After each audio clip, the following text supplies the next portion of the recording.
Bem-vindos a mais uma conversa sobre a cidade, porque, como sabem, Lisboa continua. E o nosso convidado de hoje, Nuno Saraiva, ilustrador, Prémio Nacional de BD 2016, no seu percurso Filosofia de Ponta, capas várias do Inimigo Público, é professor na área da ilustração, pintor de murais, ilustrações para inúmeros livros e capas de discos, associativista por Lisboa. Iremos falar de tudo isso um pouco. Obrigado, Filipe. Obrigado, Nuno, perdão, por teres... Olha, colada. Exatamente. Obrigado, Nuno, por teres aceito o convite, antes de mais. Obrigado, eu. É um gosto.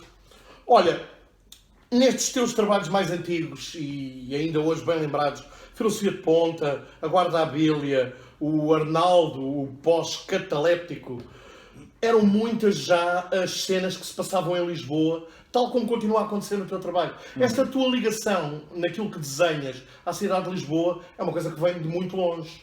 Sim, vem de muito longe e pronto, já que estamos a começar esta conversa pelo Júlio Pinto, eu diria que a minha paixão por Lisboa já existia através das minhas, enfim, das minhas paixões, do facto de ter visto esta cidade como uma espécie de de refúgio e de procura de independência. Quando eu resolvo sair de casa dos meus pais, quando tinha para cerca de uns 21 anos, resolvo, a pretexto de precisar de um ateliê partilhado com amigos, mas na verdade eu queria ir para lá com a minha namorada.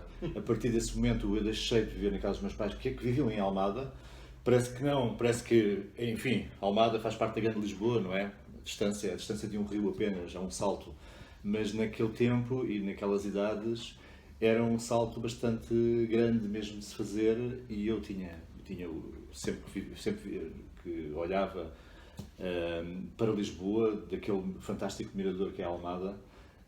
Da Casa da Cerca, imagino. Casa da Cerca, por exemplo. Sim, precisamente a Casa da Cerca. Essa é a minha Almada, não é? A Almada das Casas Baixas, da Rua de Capitão Leitão, aquela Almada velha, antiga. E que ainda hoje perdura, felizmente. Era a minha cidade, realmente. Toda a minha família, a minha família da parte da minha mãe e do meu pai são mesmo obreiras da cidade de Almada, na altura aldeia, depois vila, e eu fui construindo sempre a ideia de sair de Almada, porque sentia-me enclausurado, de certa forma, e vivia apaixonado pela cidade de Lisboa. Nasci na moraria, ao acaso. Os meus pais quiseram que eu fosse nascer, não na maternidade de Alfredo da Costa. Mas na Associação de Socorros Mútuos aos Empregados do Comércio de Lisboa. Exatamente, em São Cristóvão. Bem-vindo, que eu também. Olha, boa. E ao que parece, muito boa gente também. Ao cimo das escadinhas de São Cristóvão. Lindíssimo sítio. Eu sempre que fazia alguma asneira em casa, o meu pai dizia-me sempre, vê-se mesmo que nasceu na moraria. E essa frase ficou-me na cabeça para sempre. Eu não me canso de contar esta história, porque se calhar foi isso, um rol de asneiras que me levavam sempre a ouvir a palavra moraria, em vez de estar quieto ou ver lá se bendas, era moraria. E eu fui à procura da moraria. Já lá iremos. Tu falaste aí do Júlio Pinto. Exatamente. Para quem não tenha presente, o Júlio Pinto era o guionista, o argumentista dos teus primeiros trabalhos, precisamente estes que referimos. Que chegaste a conhecer pessoalmente? Não. Okay. Mas tenho noção que era uma pessoa de grande carisma. Era uma espécie de Sócrates, mas Sócrates o pensador. Uma espécie de Sócrates do bairro alto. Era um tipo... Com uma costela vivamente anarquista. Sim. Alguém de facto com um pensamento riquíssimo. Foi um comunista desiludido, na realidade. Mas... E já desde então também há um outro traço nesses trabalhos que fazias com o Júlio que se mantém, creio eu, que é o humor e a crítica, e que estão sempre presentes no teu trabalho. Sim.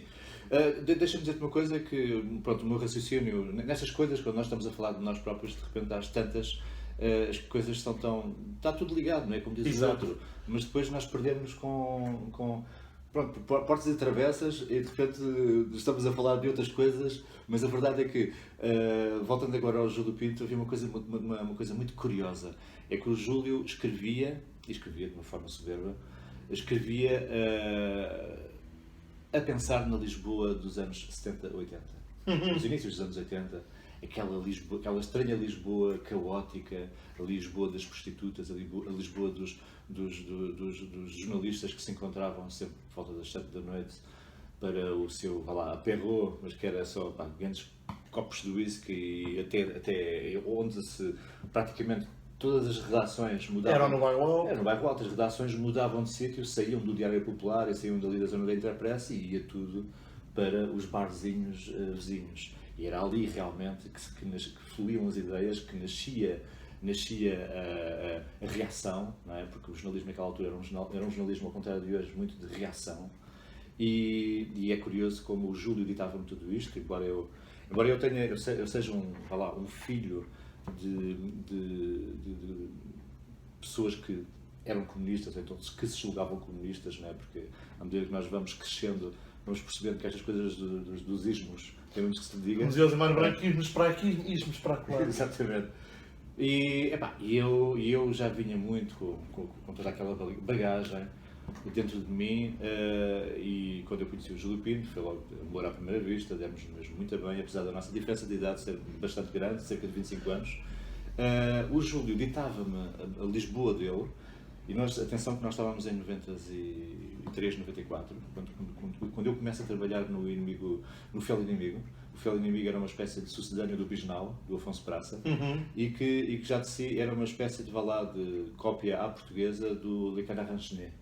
Aquilo era mais Le Canard enchaîné porque era mais político e era mais objetivo do que necessariamente a Charlie Hebdo.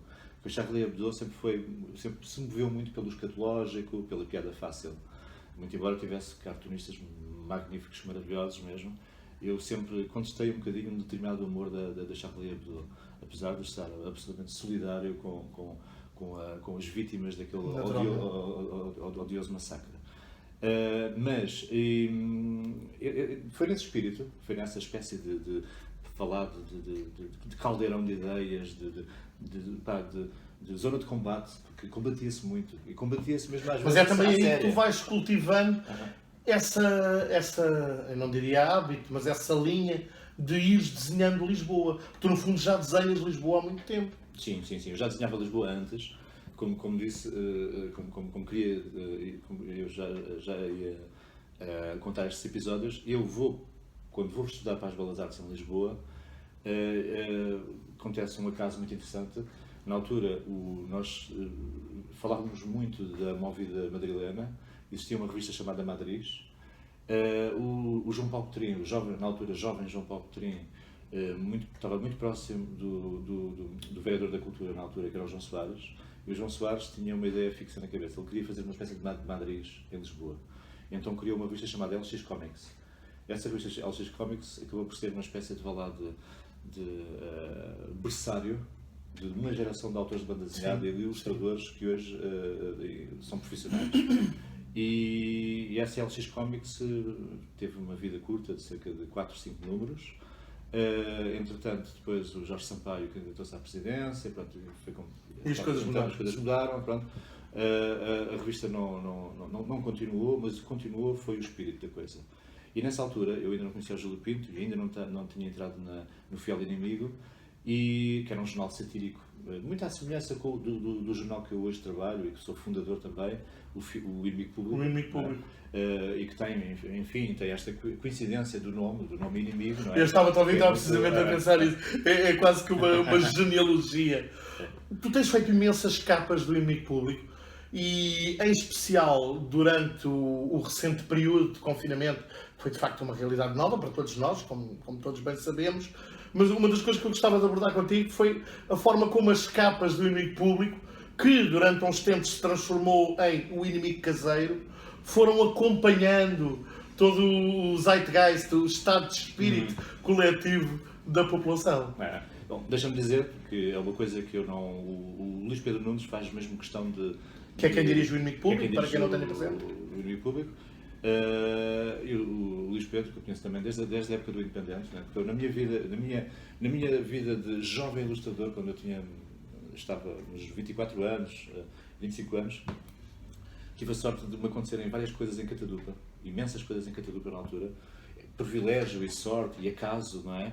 A que se viviam aqueles tempos, não é? Hoje em dia um jovem de 20 e com aquela idade, hoje se calhar tem muito mais dificuldades em se ingrar e em vencer, não é? É muito difícil, na altura éramos poucos, mas tínhamos as ideias nos sítios e sabíamos o que queríamos fazer. Estávamos completamente convencidos que íamos conseguir realizar. Que era uma coisa mesmo muito estranha. E vai acontecer. Mas ias a falar dessa questão das capas do Inimigo Público. E então, quando eu conheço o Luís Pedro Nunes no Independente, e o Luís Pedro sempre teve as ideias, pá, de gênio mesmo, ele é um tipo incansável e é um bom coração. Ele é realmente um bom coração. Quem o conhece sabe disso e depois tem ideias fantásticas. Ele pensa como um cartunista. Ele escreve como um cartunista. Só que é um cartunista um bocadinho azedo, uma espécie de um Máximo Gorki do humor, não é? Em que as coisas não têm que necessariamente ser poéticas, bonitas e não tem que ser o bonitinho, não é? De resto, digo-te já, no meu trabalho, eu detesto o bonitinho. Eu não gosto... Muitas das vezes, quando vejo ilustrações dos meus colegas, obviamente que eu não me ponho a criticar os meus colegas, embora acho que não faz mal nenhum as pessoas, de vez em quando, lançarem umas farpas, não é? Se isto acontece no mundo do futebol e no mundo da moda, o que é que não há de acontecer no mundo da ilustração? Mas a verdade é que Nos bons tempos acontecia no da literatura. Mas não é o caso. Felizmente, no nosso pequeno meio, toda a gente se dá bem. Toda a gente realmente se dá bem. E o Luís Pedro é um tipo que está na boa, não lhe interessa o bonitinho e isso é uma coisa que nós vemos ainda muito na ilustração portuguesa, o bonitinho, o decorativo, vamos lá não magoar ninguém, não chatear ninguém, não agitar as massas, não é? Não agitar as águas. Estas capas do Inimigo são trabalhadas em conjunto e muitas das vezes estas ideias vêm da cabeça do próprio Luís Pedro Nunes. Ao contrário de muita gente acha que vem só exclusivo da minha... Vocês a dada altura usaram o mesmo cenário para a capa de uma casa, um edifício tipificado, com os diferentes andares e divisões, em que no fundo era a evolução do estado de espírito que ia acontecer. Essa capa foi um trabalho interessantíssimo. Essa capa pode explicar mais ou menos o nosso método de trabalho, explica muito bem o nosso método de trabalho. O Luís Pedro tinha a ideia de vamos fazer um edifício ao corte, onde nós vemos o interior de cada uma das casas. De uma das casas e são famílias diferentes, são pessoas diferentes. E depois, à maneira do Luís Pedro, ele diz... Mas no fundo eram as situações tipificadas que estavam a acontecer. Sim. E o Luís Pedro diz-me, é assim e o resto pensa tu. E o resto é contigo. Claro. Vai para o... Depois diz cenas assim, posso dizer caralhadas, não? Eu penso que sim. Pronto. Então ele diz-me as caralhadas e tal, e fica tudo bem, desligamos. Passado umas horas envio o trabalho e pronto, ficamos à espera da próxima semana. O nosso método de trabalho é assim, é muito curto e grosso, é mesmo muito curto e grosso. O Luís Pedro tem uma ideia, eu observo a ideia, faço-a e explico se é possível ou se não é possível e depois acrescento coisas, acrescento matéria, acrescento o meu olhar também perante o humor, perante os políticos, mas também perante a cidade e tudo que me envolve. Eu diria que eu não me considero bem um cartunista. O cartunista nós temos excelentes cartunistas em Portugal, temos o André Carrilho, por exemplo. O Carrilho é um tipo que pega num lápis e desenha na perfeição um retrato, faz uma caricatura impressionante, incrível. E acrescenta toda a riqueza gráfica, toda uma riqueza visual. E tem uma identidade própria, que é uma coisa que na maior parte dos cartunistas nós não encontramos identidade própria.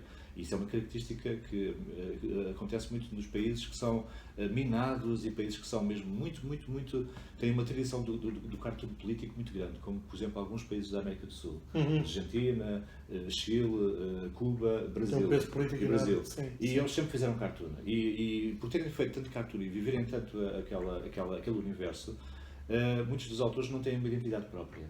Eles são muito parecidos, fazem coisas muito parecidas, muito parecidinhas, as mesmas cores.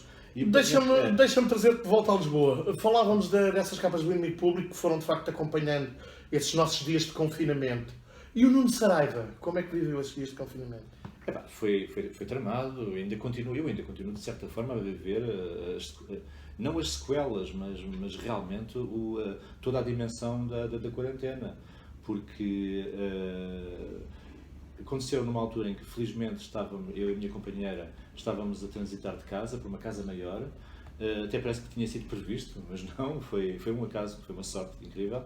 Vivíamos ambos em casas pequenas na zona da Baixa, hoje vivemos em Arroios, numa casa maior, temos 3 crianças, 2 dela e a minha filha, todas são crianças muito jovens, 8, 9 anos e 12, e foi muito, mas mesmo muito complicado conseguir gerir esta situação, eu não parei de trabalhar.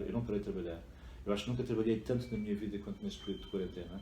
Eu fiz uma espécie de uma autogestão, obriguei-me a fazer um cartoon por dia, para analisar, explicar, criticar e também às vezes também para elogiar determinadas situações que se passavam. Ajudava-te a refletir?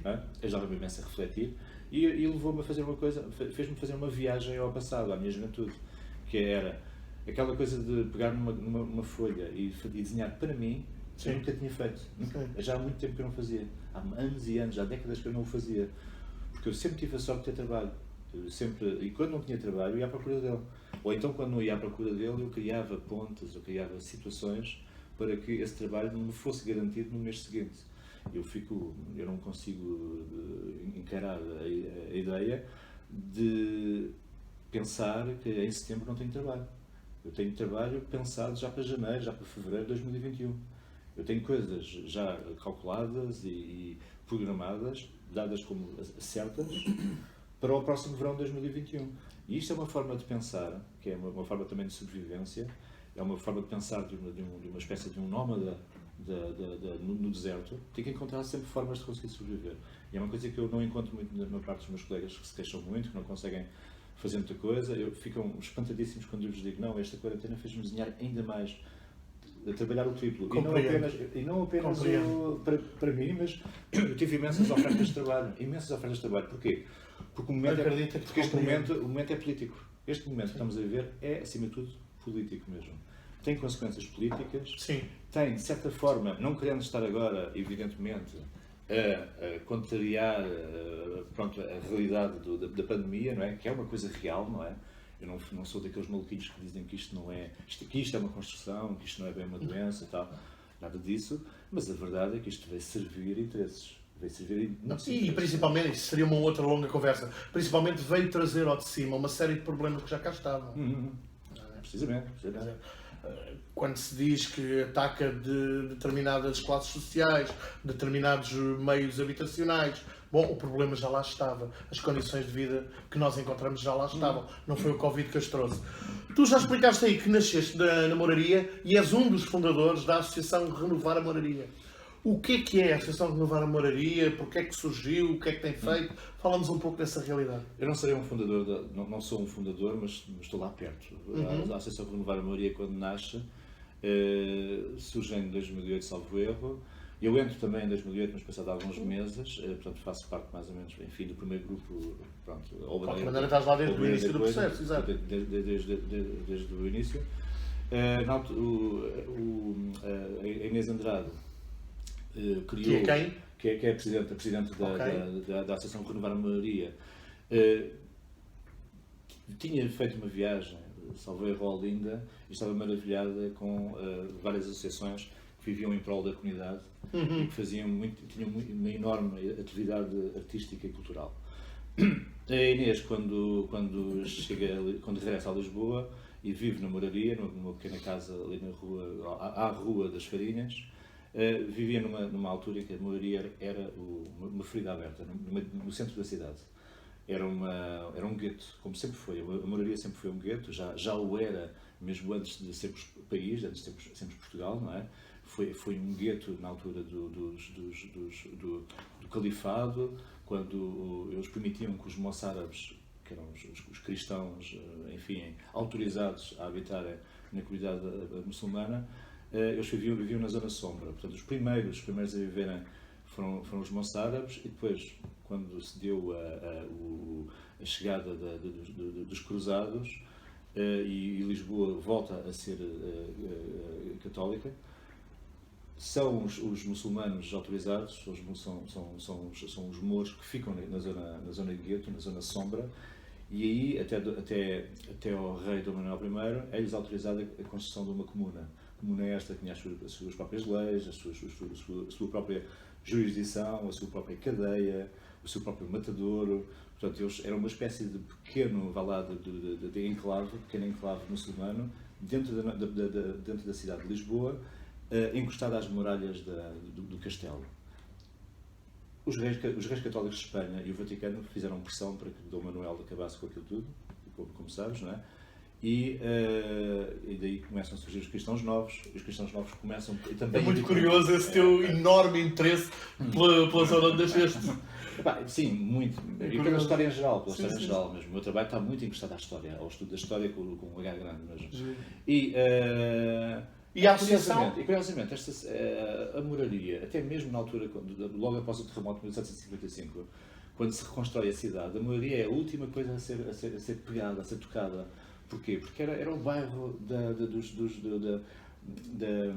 da arraia miúda, dos pobres, dos desalentados, enfim, até mesmo da baixa nobreza. E é um bairro, curiosamente, com montes de palácios plantados e abandonados. Ao contrário da Alfama, a moraria é um bairro de ruas largas também, e de grandes artérias que iam até aos arrabaldes, até à saída da cidade de Lisboa, que era na altura hoje o intendente. E aquela zona sempre foi uma ferida aberta, e depois quando chegamos ao século XIX, local de perdição, as Marias Severas da vida viviam ali, na Rua do Capelão, portanto, foi ali um caldo de culturas, nasce ali o fado, segundo alguns eruditos. E aquilo tudo foi uma coisa, e isso atraía-me. Esta coisa de estar ali, ou melhor, isso atraía bastante a Inês e depois os seus amigos. Esta coisa de estarem a viver num bairro tão lindo, tão belo, mas que me tinha medo, e que as pessoas que viviam em Lisboa se sentiam forasteiras daquela... E a associação nasce com que objetivos? O objetivo da associação é mudar o estado das coisas. Ou seja, a forma como se olhava para a moraria. A forma como se olhava para a moraria, e a primeira coisa foi chamar pessoas de Lisboa para aquela Lisboa. Estamos a falar de um bairro que está realmente no coração da cidade e que está encostado à Baixa, que está ao lado da Praça da Figueira, não é? E que vai ao Castelo, toca a Alfama, toca a Graça, toca Arroios. É toda uma grande extensão das pessoas que tinham medo de entrar e o porquê, não é? Sabíamos que as pessoas diziam, ok, vamos lá encontrar mortos-vivos, aquilo é uma zona de tráfico, há prostituição, os pobres, ladrões, crime. Nunca vi nenhum... Creio que já ouvimos esse discurso em relação a várias zonas. Exato. E qual foi a estratégia da Inês e dos seus primeiros sócios da Lá está pouco no intendente, o próprio intendente, antes de ser transformado, não andava muito longe do que estás a descrever. Nada, absolutamente nada. E eu acho que foi mesmo uma posição de coragem da parte do António Costa ter mudado a presidência para colocá-lo. E a isso se deve também muito o esforço da Associação Renovar a Moraria. Também levou a isso também.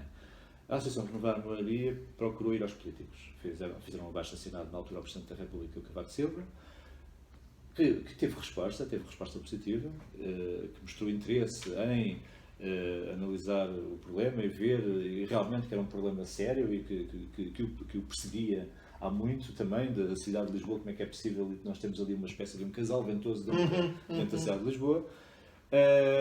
E chegámos ao António Costa. O António Costa tinha acabado de vencer as eleições e ele foi bastante receptivo à associação e pôs à inteira disposição para ajudar em tudo o que fosse possível. Que tipo de atividades é que tem desenvolvido? As primeiras atividades, e que, a meu ver, foram as mais interessantes, que parece que é uma coisa de grande pândega e vamos lá beber uns copos, mas a verdade é que nós procuramos atrair as pessoas pela alegria, pela festa.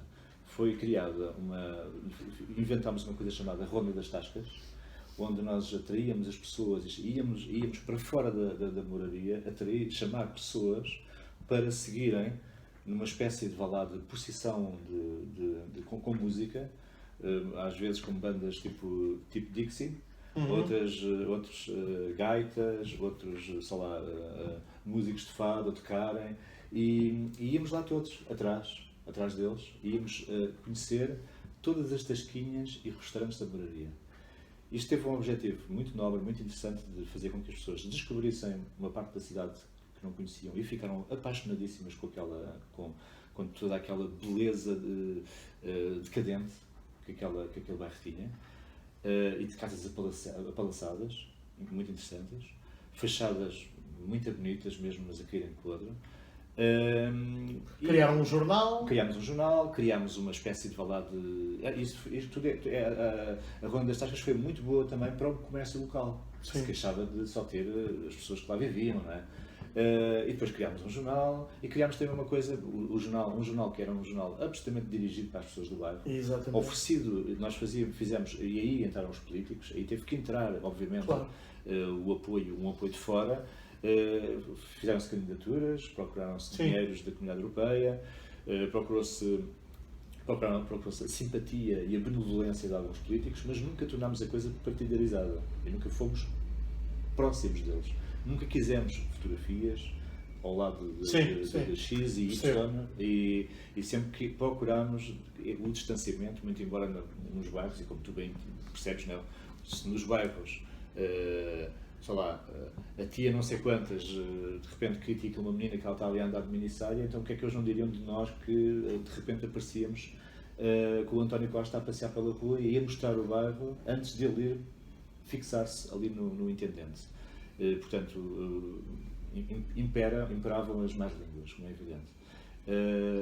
Toda a gente achava que ou éramos militantes do Bloco de Esquerda, ou éramos próximos do António Costa. Nós temos o nosso número 2, um dos fundadores da associação, o Nuno Franco, que tem uma tez escura, embora ele não seja de origem indiana. Toda a gente dizia que ele era o meio-irmão do António Costa, fartar de rir mesmo, depois as pessoas inventam. E depois chegámos a um ponto em que de repente começámos a ser uma espécie de Robin dos Bosques do bairro, onde as pessoas vinham ter connosco a pedirem-nos coisas que não eram da nossa competência. Do género, eu abro a porta e tenho um buraco à entrada, quando é que vocês consertam aquilo? E o que é que acontecia? Nós ríamos, mas esse pedido não ficava por ali. Depois, e nós fazíamos questão de ir com essa pessoa à junta de freguesia e expor o problema. Na altura a junta de freguesia não era a junta que é hoje, não é? Esta junta de Santa Maria Maior, que abraça uma quantidade enorme de problemas e uma quantidade enorme de bairros. E não é antigamente ali era São Cristóvão e São Lourenço. Pois, era São Cristóvão e São Lourenço, não é? É uma junta muito simpática, pequenina, não é? Acho que mais pequena que aquela, só a junta lá de cima do castelo, que era a junta de Santiago, que era para aí tipo 3 a 4 E acabaste mesmo a pintar um magnífico mural nas escadinhas de São Cristóvão, que hoje é quase um emblema. Esse mural que é uma homenagem que faço ao fado e às personagens do fado, caiu-me por acidente, praticamente. Na altura, uma outra associação, que era uma associação mais voltada para a dinâmica de uma ou duas ruas, que eram os Amigos de São Cristóvão, convidou-me para fazer ali um desenho. Foi convidado um coletivo, aquele mural não é só meu, eu fiz ali 3 desenhos, são 3 desenhos. Curiosamente, o desenho que acaba por ser mais mediático e que apela mais é a minha Severa, que está ao lado de uma sardinha, que não parece bem uma sardinha, não é? Tem uma bela cabeça vermelha, luzidia, a brilhar. Essa Severa é uma Severa que mostra as carnes, está de liga e tal, porque para deixar desde já como certo que da voz da Severa não conhecemos nada, mas sabemos da sua profissão. E fiz questão de a fazer como eu imaginava, não é? E depois fiz também uma homenagem ao rei sem coroa, o Fernando Maurício. E a um cantinho, a olhar para aquilo tudo e com um sorrisinho ao canto da boca, o nosso padre Edgar, que é o sacerdote na altura, o padre responsável pela Igreja de São Cristóvão, e não apenas, várias igrejas à volta, ali na zona, também a Igreja de São Estevão também, e que é um tipo fantástico, um tipo muito afável e que se dá bem com toda a gente, e eu fiz questão de estar ali a representar o passado, mas também o presente. Exato. Um retrato muito fiel daquelas horas. E essa pintura mural foi muito curiosa porque Mas acabou por se tornar um dos seus trabalhos mais emblemáticos. Eu só tinha tido a experiência só tinha feito experiência de pinturas murais na minha, enfim, militância clandestina, não sendo na altura militante daquele partido, que eu não considerava um partido, considerava quase como uma associação cultural, o PSR. Eu desde o início, se calhar também um bocado também para contrariar os meus pais, porque os meus pais eram completamente comunistas. Também foste um dos ilustradores do combate. Eu comecei, as minhas primeiras ilustrações foram para o combate, as minhas primeiras ilustrações editadas em suporte editado. Já era o Jorge Silva que continuava? Era o Jorge Silva descobre-me nessa altura. O Jorge Silva, uma vez numa entrevista, conta-me um episódio absolutamente fantástico, porque ele estava na tropa e era também ele que fazia o jornal do quartel. O Jorge Silva, que é designer, trabalha na área das artes gráficas, mas é essencialmente designer, e portanto ele fazia o jornal Combate do PSR, numa altura em que o serviço militar era obrigatório, e fazia simultaneamente o jornal do combate, o jornal do quartel. E eu em entrevista só o alertei que nunca trocasses as provas, porque aquilo poderia ser absolutamente tramado para ele, como é fácil de entender. Mas na verdade o nome combate seria bastante apetecível, eles iriam logo pegar naquilo que é pois, isto. mas trocar as provas nesse caso poderia ser muitíssimo complicado. Enfim, acho hilariante. Acho que só resultava no título e mais nada. Esse episódio era absolutamente hilariante. Diz-me uma coisa, qual é que achas que pode ser, a curto e a médio prazo, o papel de uma coisa como a Associação Renovar a Moraria na Lisboa que nos espera nestes tempos mais próximos? Com o passar dos anos, e as coisas não sucederam assim lentamente, as coisas foram sendo precipitadas, os nossos objetivos foram mudando. Aquilo começou por quisemos começar por querer trazer pessoas para a moraria e salvar um bocado o comércio local, não apenas salvar o comércio local, como também fazer o máximo possível de iniciativas culturais e também de reinventar os arraiais populares, porque é bom que se lhe diga que na altura, até aquela data, até 2008, os arraiais populares eram sempre os pimbas, o bailinho, o bailarico. A Inês criou um arraial popular com um cartaz impressionante, parecia um festival de verão, com GP Simões, uma série de sem deixar de ser Lisboa, sem deixar de ser em português, compreendo o que queres dizer. Sim. Mas, enfim, deu características de festival de música e isso atraiu imensa gente. Um ar mais contemporâneo. Os nossos arraiais atraíram muita gente que era leitora do Y, por exemplo, o P Fachada, a malta aqui lá parar, e que não era comum ir para E repito, agora daqui para a frente, depois, dados os problemas que temos entre mãos, que não são poucos, em vários quadrantes, sociais, económicos, culturais, políticos, já para esquecer os evidentemente sanitários, qual é que pode ser o papel de uma associação como a Renovar a Moraria? Sim, nesta altura, sim. Salvo o bairro, de certa forma, e estas coisas, todas estas boas intenções acabam por ter consequências e às vezes as consequências não são aquelas que nós desejamos. A verdade é que isso chamou uma palavra horrível, uma palavra feinha, que se chama gentrificação. E o bairro, que era um bairro de locais, mas é importante também que se diga que o bairro também, e também foi por isso também que as pessoas também tinham muito medo daquele bairro, um medo que me preocupa nas suas razões, o facto de ser um bairro povoado, na sua maior parte, por imigrantes em trânsito, muitos deles imigrantes em trânsito, no caso dos Bangladesh, paquistaneses, mas também imigrantes que se fixaram e que dão nomes portugueses aos seus filhos, que é a comunidade chinesa, que estão cá para ficar mesmo. E todo esse caldo de culturas, nós tínhamos cerca de 52 países a viver ali naquele bairro. E a associação lançou-se para procurar resolver os problemas dessas comunidades que muitas vezes não sabiam falar português, não sabiam identificar uma palavra em português. E a Associação Renovar Maioria criou aulas de português para esses locais, não é? A título gratuito, sempre subsidiado. Subsídios destes muitas vezes não chegavam e demoravam anos a chegar, mesmo esse é o grande problema deste tipo de associações, que não têm, apresentam projetos, mas depois os projetos não são alimentados, não são financiados. E para além disso, criou também um gabinete jurídico para ajudar estas pessoas a serem portugueses. O que me estás a dizer é que essas valências vão ser importantes agora. São muito, muito importantes, mas na minha opinião, neste momento a batalha é outra, não é? Que é esta cidade, não apenas a cidade, é a cidade sim em geral, mas estes pequenos bairros foram feridos no seu tecido social, na sua raiz. Foram divididas famílias. A maior parte dos habitantes da Moraria e da Alfama neste momento vivem no Barreiro, vivem no Montijo, vivem em Cacilhas. E porquê é que aquelas pessoas foram para aqueles sítios? Foram para aqueles sítios, se calhar, para se sentirem a proximidade do rio, verem Lisboa. Mas estão separadas, as pessoas estão completamente separadas. E o bairro, neste momento, o bairro da Moraria, é um bairro magoado, ferido, com uma cicatriz aberta, onde escorre.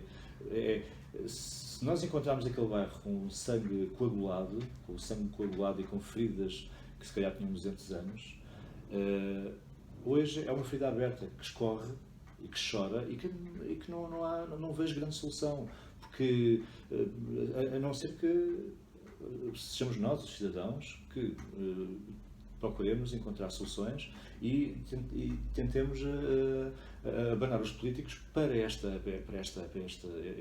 drama do alojamento local. É o alojamento local neste momento que está a destruir a identidade de um bairro tradicional que está a perder o sentido. A própria palavra do bairro tradicional ou bairro popular não faz sentido se não existirem agentes.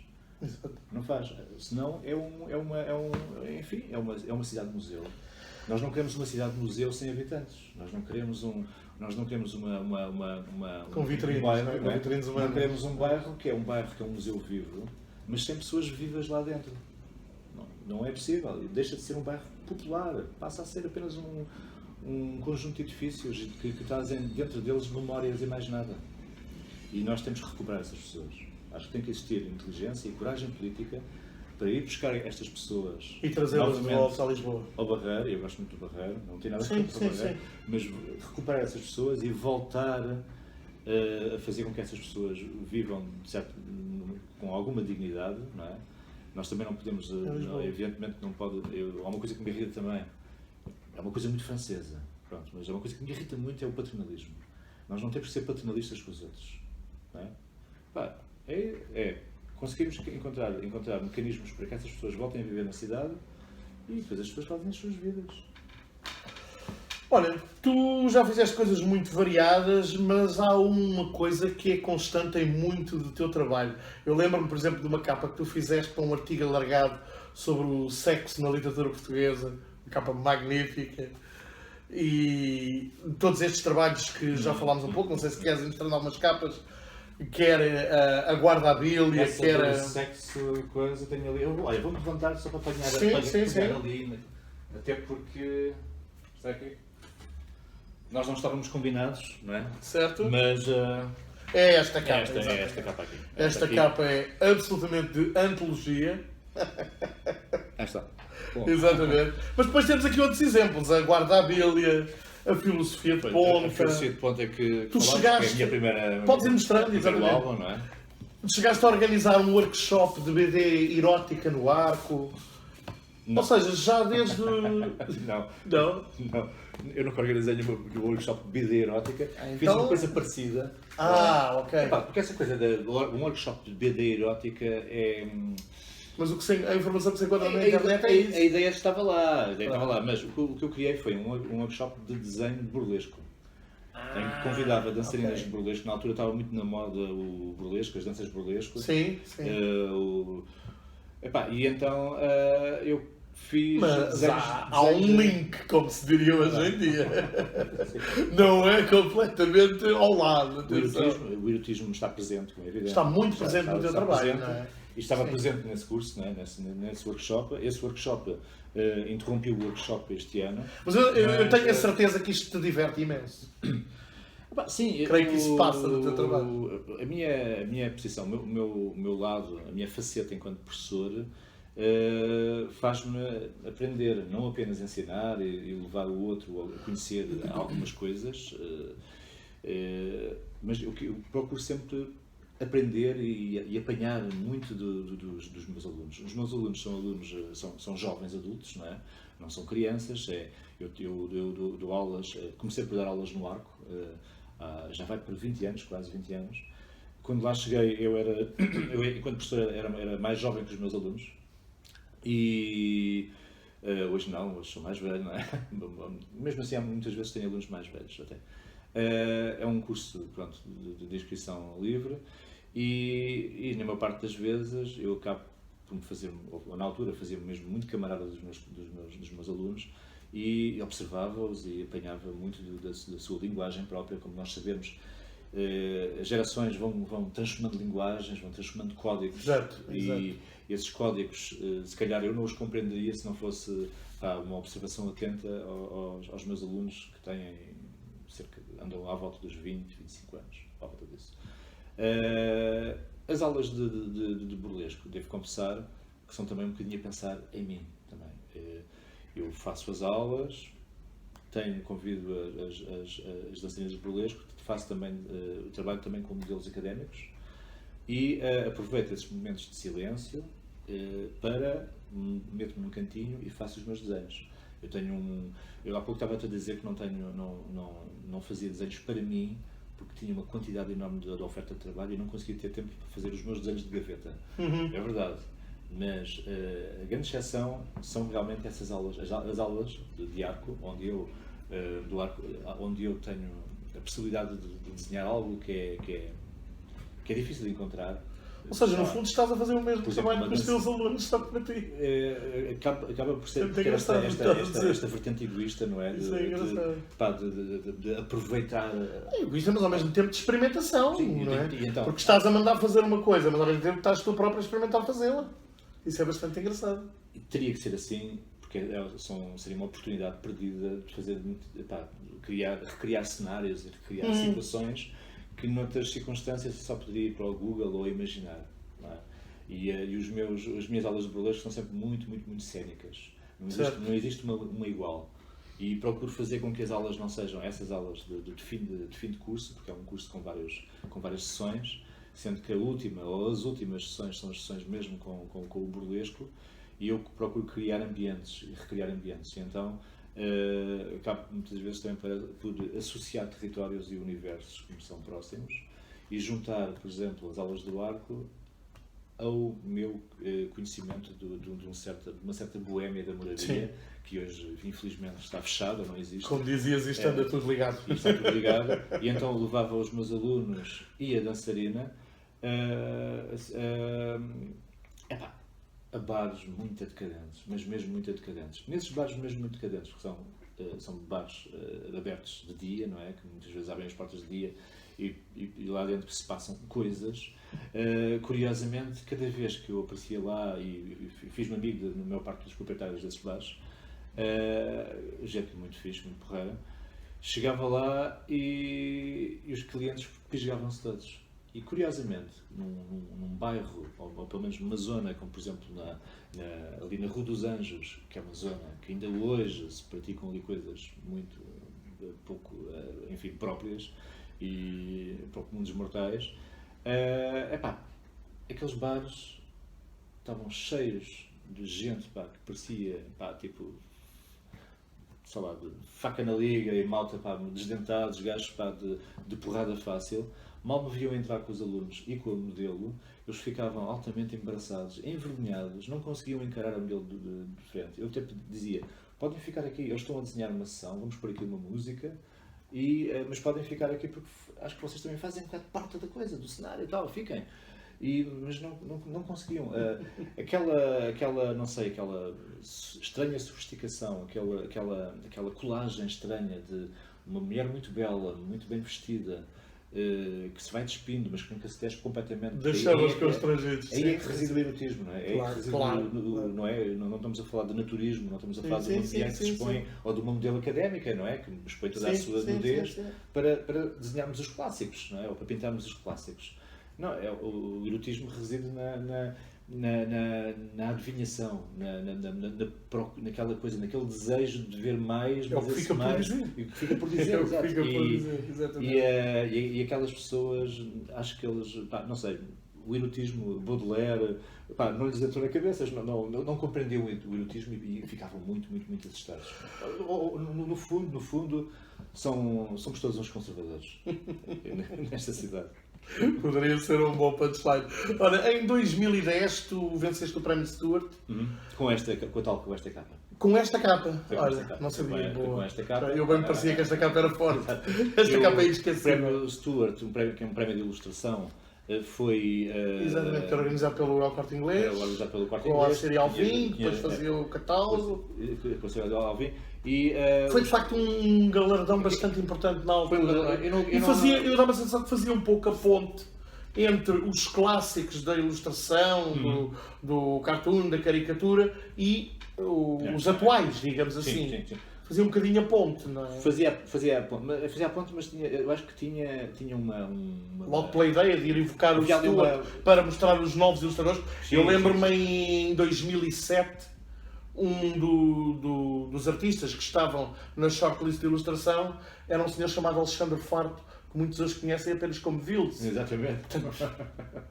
Muita coisa se passou por ali. Aquilo era uma oportunidade, era um espaço de oportunidade para que os ilustradores mais conhecidos e menos conhecidos se encontrassem. Exato. E tivessem a possibilidade de fazer uma exposição e de terem um catálogo também. Confesso que quando eu concorri, não concorri para ganhar. Eu hoje, se calhar, concorro para ganhar, porque já tenho uma idade em que fico assim a pensar. Pá, Já tens outra segurança também, certamente. Sim, não é só isso. Já tens outra visão sobre as coisas. Sim, e um certo cansaço também. Sim, há coisas sim. que às tantas começam a agitar e começa a ficar um bocado empenado em relação a uma série de entusiasmos que antigamente tinha esses entusiasmos, hoje começa a refletir sobre esses entusiasmos e penso que é uma perca de tempo e tenho que trabalhar. Eu acho que nunca trabalhei tanto na minha vida, mesmo agora, precisamente porque acho que a vida é curta. Eu não vou viver mais 50 anos, não é? Como é evidente. Quero fazer mais, mas mais e melhor. E quero ter como lema da minha vida que nunca me irei encontrar. Eu nunca me irei encontrar. Vou estar sempre à procura de mim. Vou estar sempre à procura de qualquer coisa. Eu acho muito estranho e suspeito muito aqueles artistas que dizem que já encontraram o seu caminho, já têm a sua própria identidade, é aquilo que fazem. E ainda descobres coisas. Não querem sair dali. E ainda descobres coisas em Lisboa? Eu ainda descubro coisas. Estás a falar a nível pessoal e a nível de trabalho. E fazendo o paralelismo com a cidade, ainda descobres Lisboa? Ainda te surpreendes com Lisboa? Lisboa ainda te consegue surpreender? Quando me perco pelas ruas, quando me passeio, não é? Eu sempre fui um miserável peão, não tenho carro, não tenho carta. Talvez porque o meu pai também não tinha carta. Também aí já somos dois. Também por aí, então eu nunca Tal igual. O pai não tinha carta e eu não tenho. Tal igual. Já o meu avô era um grande burguês e teve a primeira carta da Almada e tal, pronto, não sei se foi por isso. Mas eu sinceramente nunca senti falta do carro. Sinto nesta altura, no verão. Sim. Aí sinto a falta do carro, sinto aquela coisa de chegar lá. Mas isso não é dentro da cidade, lá está. Exatamente. Pronto. Mas dentro da cidade eu ando de bicicleta, só que isto não é bem uma cidade de bicicleta. Portanto, em alternativa à bicicleta, caminho muito. E apaixono-me pela cidade, e continuo a apaixonar pela cidade. E vou pelos bairros. Não me encanta a cidade nova, mas também nós não podemos dizer que a cidade de Lisboa tenha territórios tipo La Cité, nós não temos grandes, não temos espaços ou territórios de uma cidade plastificada. Se calhar temos ali, enfim, o Oriente, é a zona do Oriente, aquela zona talvez seja aquela mais, poderíamos dizer, que é uma cidade se calhar com pouca alma, mas tudo o resto, tudo a Porquê? cidade Porque está foi cheia- inventada de raiz? por ter sido desenhada assim, por ter sido desenhada recentemente, mas estas coisas têm o seu. Ainda não tem vai tempo ter o para seu ter. encanto, Ora, vai ter o seu aí está, encanto, ainda não tem tempo para ter alma. não Daqui é? a 150 anos, eu acredito que é Mas tem melhor aparência do que a lixeira que lá estava. Precisamente mesmo. E acredito que daqui a 150 anos as pessoas que se passem ali pela zona da Torre Vasta da Gama Exatamente. ficam encantados e com o Se lembra? Calatrava. A Expo foi aqui. Exatamente. Exatamente, Acho mesmo uma obra absolutamente incrível mesmo. Absolutamente incrível. Sim, encanto. Pá, tenho-me encantado, tenho feito grandes descobertas também. A zona de Marvila, por exemplo, o Arco, onde eu dou aulas. Agora, neste momento, estou numa espécie de ano sabático também, porque eu tenho mesmo que trabalhar e eu apaixono-me pelas aulas, apaixono-me pelos meus alunos, apaixono-me pelas coisas que lanço, pelas ideias que lanço. Meto os meus alunos também nos meus trabalhos, mas depois faltava muito pouco tempo para mim. Hoje sou mais egoísta, e aproveito também o facto da construção que fiz e as sementes que eu fui largando no Arco. Eu hoje sinto a necessidade de ter uma equipa, tenho assistentes, tenho estagiários, já não consigo trabalhar sozinho. Por exemplo, amanhã para esta hora estou a fazer uma pintura mural em Oeiras, com 3 assistentes, para a coisa avançar rapidamente. E com eles descobri, porque tem que ser com eles, tem que ser com uma equipa, porque sozinho não é possível. Não. Eu gostava de fazer muita coisa, e eu tenho um grande defeito de fazer uma péssima gestão do meu tempo, e eu convenço-me que consigo fazer um livro de banda desenhada, consigo fazer uma série de ilustrações todas as semanas, consigo fazer um cartoon político, um desenho satírico todos os dias, consigo fazer uma pintura mural, ainda tenho tempo para a minha filha, ainda tenho tempo para a minha companheira, tenho tempo... E não é possível, isso não é possível. E eu tenho mesmo esse defeito. Eu não tenho uma real consciência do meu tempo. É uma ciência, gerir o relógio. É mesmo, eu sou péssimo, sou péssimo com relógios e com tempos. Mas esta redescoberta da cidade de Lisboa e esta paixão pela história que eu tenho desde sempre e este olhar atento às novas gerações fez-me compreender que esta é a hora para pegar na ilustração que eu faço, coisas deste tamanho, não é? Coisas assim pequeninas, a coisas um pouco maiores, como por exemplo esta sardinha que foi uma sardinha viral, uma sardinha foi constituída por maminhas. Estas coisas têm potencial para ficarem impressas numa parede, numa empena de um edifício. Quando eu pintei aquela Maria Severa nas escadinhas de São Cristóvão, apercebi-me do potencial que aquela coisa tem. Toda a gente a tirar fotografias, montes de turistas a fotografar. É impactante. Aquilo tornou-se uma espécie de imagem de marca da very typical Lisboa. E Portugal e Lisboa têm sido muito receptiva a esse tipo de trabalhos, a verdade é essa. Tem sido. Desde muito cedo. Nós tivemos um pouco de sorte também, porque houve consonância entre os nossos autarcas e inicialmente foram pioneiros a perceber o que é que aquilo poderia fazer para a cidade. É curioso como eu lembro que quando era puto tinha assim uns sprays e fazia umas coisas banhadas na parede e era perseguido. Não é? Na altura, nos anos 80, os grafitas foram perseguidos, presos, levavam porrada. Também alguns deles mereciam, porque eram coisas muito vazias. É isso que eu estava a pensar. Coisas muito vazias. Mas mesmo os bons grafitas fizeram obras mesmo muito boas, não é? Eram perseguidos e não eram compreendidos. E isto foi uma jogada política, não é? Vamos tentar arranjar votos a estes putos. Estes putos vão crescer, vão ter fãs. Estes putos podem vir a ser uma boa imagem de marca da cidade e tal. Acho que foi também um pouco isso. É a cidade que nós queremos mostrar. Daí que isso leva tem a ver com uma certa modernidade que se queria exigir, com um certo espírito open mind, também, atenção. Precisamente. Isso. E este encosto político à pintura mural, ou à urban art, de certa forma foi destruir a essência da própria urban art. Porque estes guerrilheiros da palavra, estes soldados guerrilheiros marginais, subversivos, que imprimiam nas paredes desenhos que muitas vezes eram mensagens políticas, uma parte deles mensagens políticas, afrouxaram e tornaram-se mansos. A maior parte dos artistas gráficos que nós encontramos, grande parte, fazem coisas meramente decorativas. Faz um passarinho, eles desenham um passarinho. Fazem uma coisinha bonita, eles fazem uma coisinha bonita. Faz um velho com rugas e fazem velhos com rugas.